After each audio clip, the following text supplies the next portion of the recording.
विष्णु भगवान ने पृथ्वी को किस समुद्र से निकाला था, जबकि समुद्र पृथ्वी पर ही है? बचपन से मेरे मन में भी यह सवाल था कि आखिर कैसे पृथ्वी को समुद्र में छिपा दिया, जबकि समुद्र पृथ्वी पर ही है। हिरण्यकश्यप का भाई हिरण्याक्ष ने पृथ्वी को ले जाकर समुद्र में छिपा दिया था।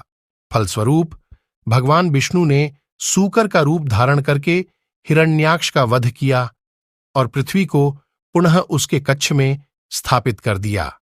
इस बात को आज के युग में एक दंतकथा के रूप में लिया जाता था।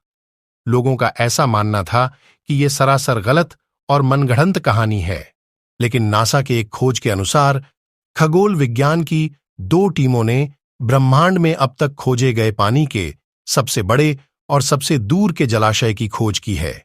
उस जलाशय का पानी हमारी पृथ्वी के समुद्र के 140 खरब गुना पानी के बराबर है, जो 12 बिलियन से अधिक प्रकाश वर्ष दूर है। जाहिर सी बात है कि उस राक्षस ने पृथ्वी को इसी जलाशय में छुपाया होगा। इसे आप भवसागर भी कह सकते हैं, क्योंकि हिंदू शास्त्र में भवसागर का वर्णन किया गया है। जब मैंने ये खबर पढ़ा तो मेरा भी भ्रम दूर हो गया।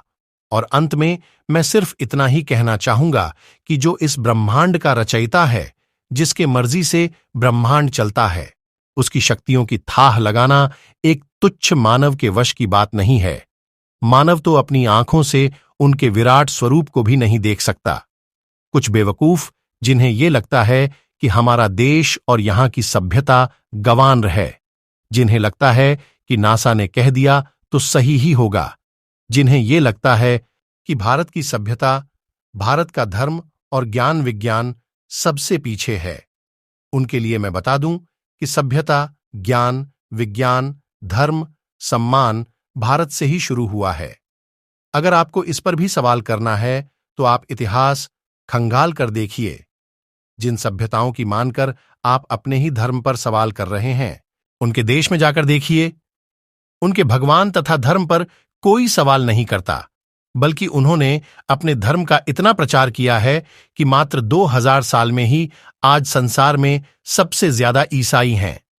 और आप जैसे बेवकूफों को धर्म परिवर्तन कराते हैं, और आप बेवकूफ हैं जो खुद अपने ही देश और धर्म पर सवाल करते हैं। अगर उनकी तरह आपके भी पूर्वज बंदर थे तो आपका सवाल करना तथा ईश्वर पर तर्क करना सर्वदा उचित है। कौन होता है नासा, जो हमें यह बताएगा कि आप सही हैं या गलत? हिंदू धर्म कितना प्राचीन है, इसका अनुमान भी नहीं लगा सकता नासा। जब इंग्लैंड में पहला स्कूल खुला था, तब भारत में लाखों गुरुकुल थे और लाखों साल पहले 4 वेद और 18 पुराण लिखे जा चुके थे। जब भारत में प्राचीन राजप्रथा चल रही थी, तब ये लोग कपड़े पहनना भी नहीं जानते थे। तुलसीदास जी ने तब सूर्य के दूरी के बारे में लिख दिया था, जब दुनिया को दूरी के बारे में ज्ञान ही नहीं था। खगोल शास्त्र के सबसे बड्ढे वैज्ञानिक आर्यभट्ट, जो भारत के थे, उन्होंने दुनिया को इस बात से अवगत कराया कि ब्रह्मांड क्या है, पृथ्वी का आकार और व्यास कितना है। और आज अगर कुछ मूर्ख विदेशी संस्कृति के आगे भारत को झूठा समझ रहे हैं, तो उनसे बद्धा मूर्ख और द्रोही कोई नहीं हो सकता। ये अपडेट करना आवश्यक हो गया था। जिनके मन में ईश्वर के प्रति शंका है, जो वेद और पुराणों को बस एक मनोरंजन का पुस्तक मानते हैं, उनके लिए शास्त्र कहता है, भगवान विष्णु के प्रति प्रीति नहीं रखने वाला अस्नेही या विरोधी, इसे ईश्वर विरोधी भी कहा गया है।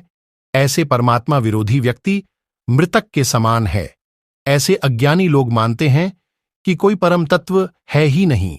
जब परम तत्व है ही नहीं, तो यह संसार स्वयं ही चलायमान है। हम ही हमारे भाग्य के निर्माता हैं, हम ही संचार चला रहे हैं। हम जो करते हैं वही होता है। अविद्या से ग्रस्त ऐसे ईश्वर विरोधी लोग मृतक के समान हैं, जो बगैर किसी आधार और तर्क के ईश्वर को नहीं मानते हैं। उन्होंने ईश्वर के नहीं होने के कई कुतर्क एकत्रित कर लिए हैं।